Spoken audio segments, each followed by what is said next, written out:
welcome back. First things first, got a new camera, new webcam. Hopefully the quality is better. If not, let me down below. But today we are tackling what I think is going to be the most important piece of content that you could consume at all during the entire offseason of fantasy football. This is my draft strategy, how I'm going to be approaching every single redraft league I'm in next year. Obviously, Dynasty is a whole different animal.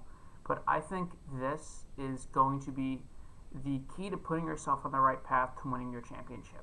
Obviously, there's a lot of stuff that happens in season, like trades, pickups, adjusting to injuries, but I think this will be the number one strategy to take in terms of setting yourself up in the right direction, at least from a draft standpoint. I'm going to go over what exactly I think this is, which is no surprise, the hammer running back early strategy. Go over some quick statistics as to why I think this will be the proper strategy, where I think certain value is going to come from in following this strategy, what exactly a lot of the numbers mean, because it does get slightly confusing at points, how I think it's going to play out in drafts, who I think is going to rise, who's going to fall, what goes where, and then I'm just going to conclude real quick. So to start off, I'm going to talk about what exactly this is. I did it last year before I had a channel. I went running back 3 straight picks to start the draft, and I know a lot of other people followed this strategy, and it was the worst year to do so.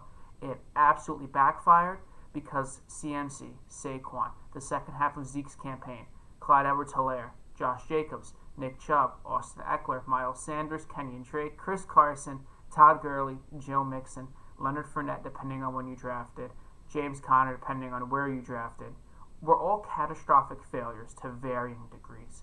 It was an absolutely horrible year for the running back position. And it showed in the fact that a lot of people's teams were pretty much fucked from the get-go because they didn't have any running back talent and couldn't adjust well enough throughout the season. On the other hand, you saw a lot of breakout receivers and really top-end performances. Ridley broke out, the biggest breakout of them all, probably Stephon Diggs, finished top 3, I believe. DK Metcalf, Adam Thielen, Tyreek Hill had another great year. Devontae Adams had one of the best years I've ever seen from somebody who didn't even play a full season. There are more behind this. Keenan Allen also had a very good year. But there are more statistics to back up this claim than just saying, oh, these guys did well and the other guys did poorly.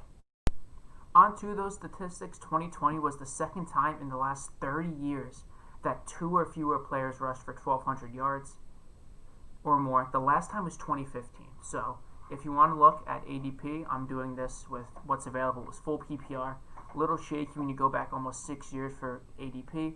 But in 2015, 11 out of the 24 picks in the top 24 were running backs.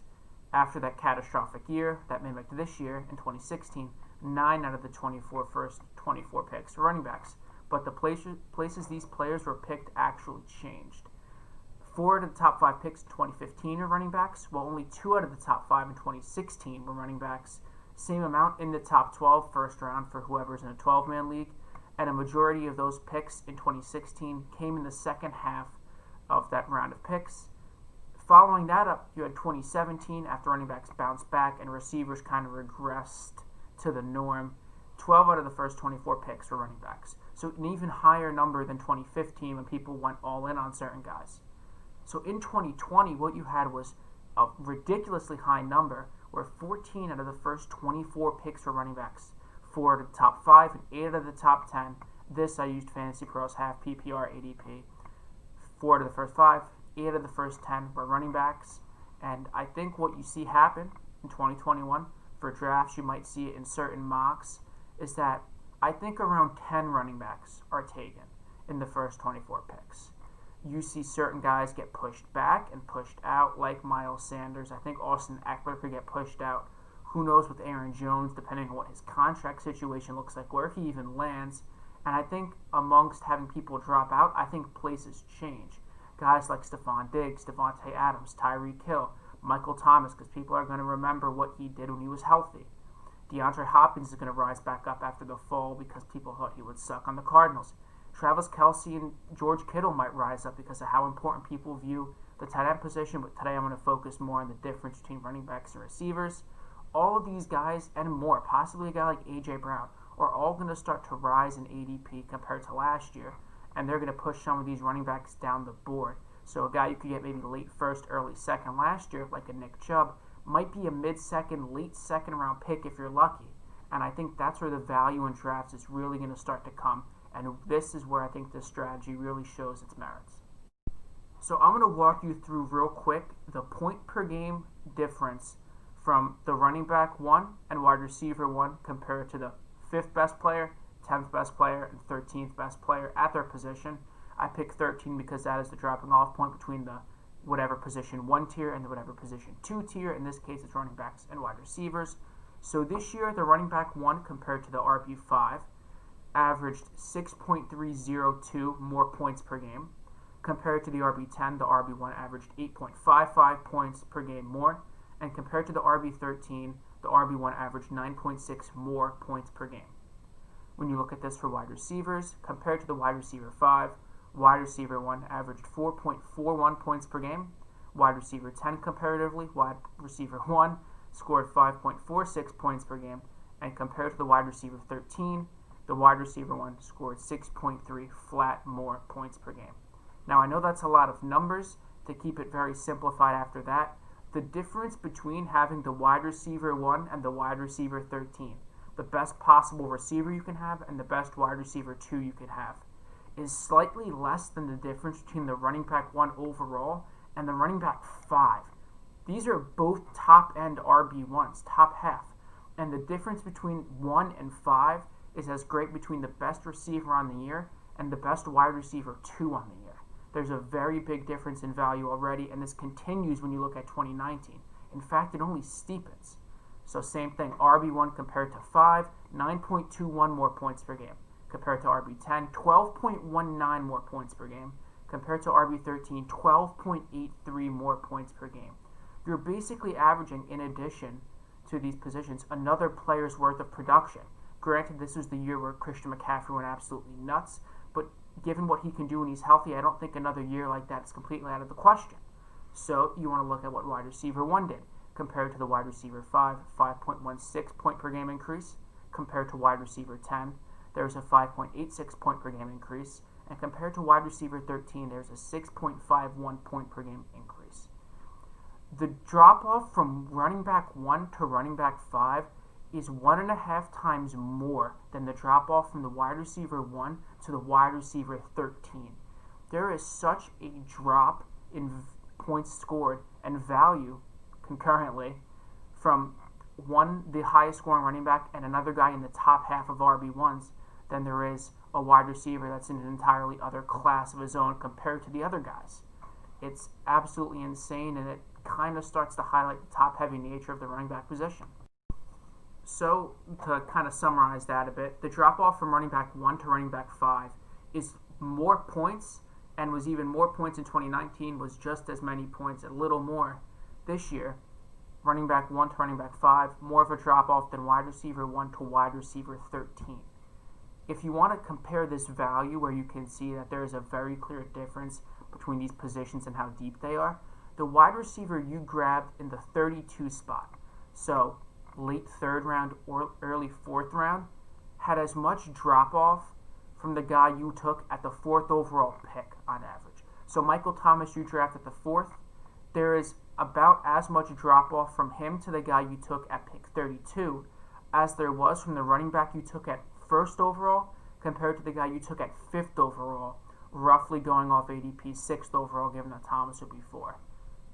So the drop-off in value from the 1st overall pick to the 6th overall pick is approximately the same as the drop-off from the 4th overall pick to the 32nd overall pick, given that for 1 and 5 or 1 and 6 for running backs, and then 4 and 32 were receivers.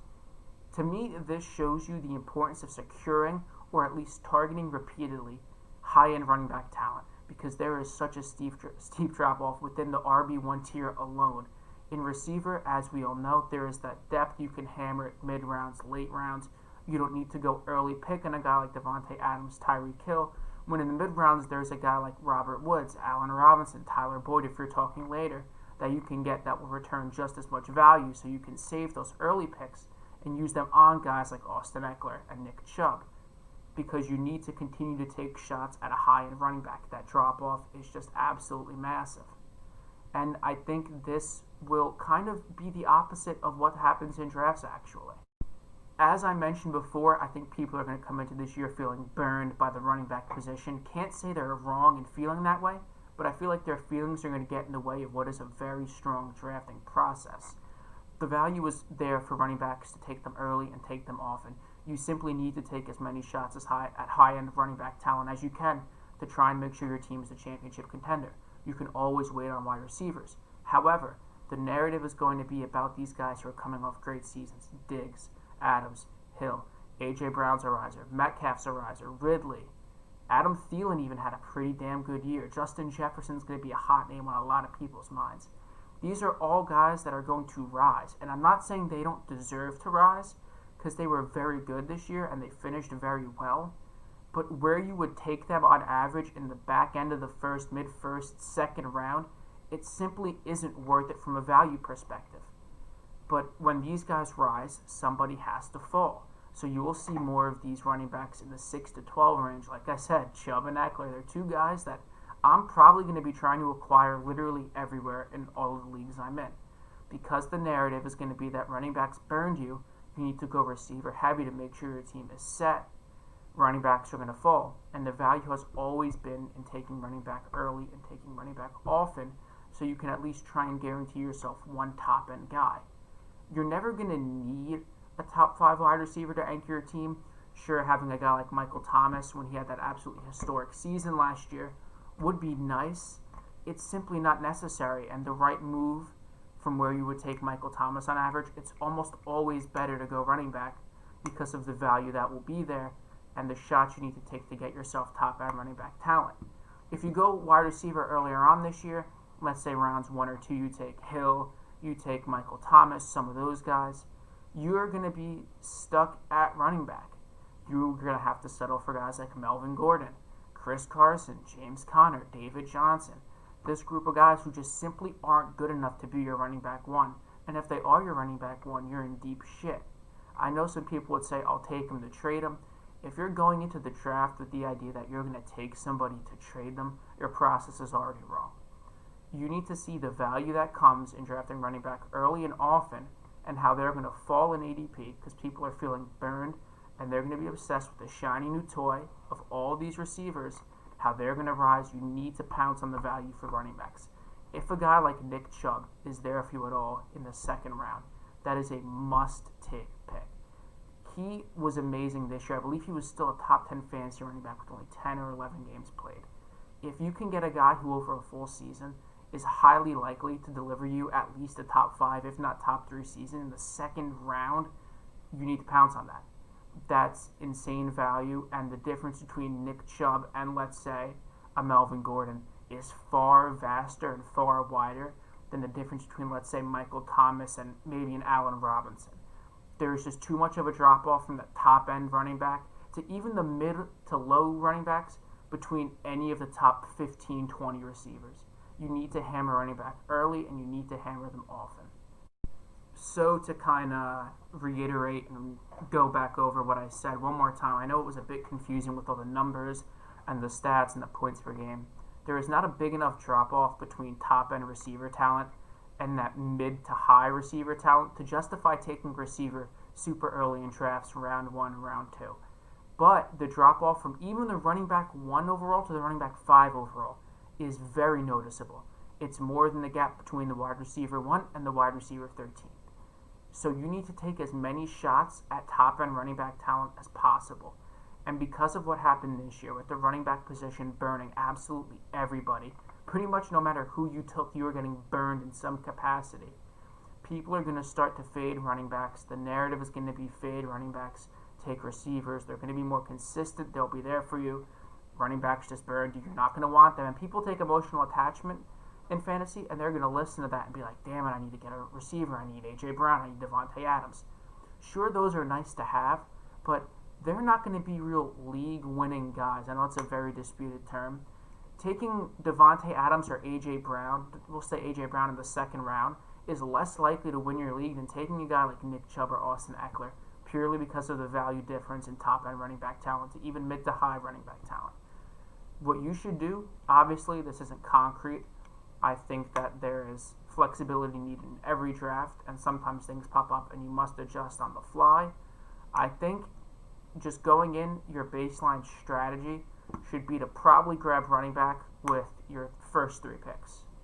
If you're someone sitting at the 1-6, you can maybe grab a guy like Saquon Barkley if you would like. On the swing, you might be able to grab a guy like Nick Chubb if he's there. I know it's a name I'm saying a lot, but he's a guy I'm going to be absolutely huge on coming up into next year. And maybe in that 3rd round swing, you can grab a guy like James Robinson, who people are still low on for some reason. Maybe Aaron Jones, I doubt it. But I think you see where I'm getting at this. You need to take early and often shots at high-end running back talent, and then wait for rounds 4, 5, 6 to take your shots at receivers who are going to be there, and they're going to outperform their ADP regardless. Guys like Amari Cooper, Allen Robinson, Tyler Boyd for the little bit of the later rounds. Those guys are going to be there in those rounds because they're just not flashy names, and people don't catch on to the fact that they don't outperform their ADP. So, in summary, hammer running back early and often. Take advantage of the value that's going to come from top-end guys falling in drafts when they really shouldn't. And then, like you did last year, grab running backs in the mid, or receivers in the mid to late rounds where guys like Terry McLaurin, Allen Robinson, Amari Cooper are all going to be, and they're all going to outperform when you draft them. It's almost a guarantee. That's going to be it for tonight, guys. I know that was a bit of a complicated, hardy video. I might not have fully expressed everything I wanted to say. If you found anything confusing at all, please let me know in the comments. I'm more than willing to talk about it again, talk about it in length, because I feel like this is something that's so important and that's going to go under the radar, because a lot of the prominent talking heads are going to steer you in the wrong direction.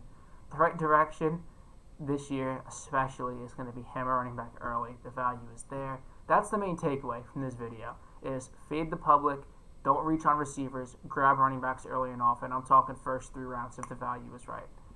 But that's going to be it. Like I said, I'm more than willing to talk about this because I think this is the key way to get a jump on your league mates and to come out of the draft and be like, I have a pretty damn good solid team. Obviously, more than fantasy to just the draft. But if you can win the draft or at least have a very solid roster coming out of the draft because you followed a smart process, you're one step closer and everyone else has to play catch up to you. Have a nice night, guys. See ya.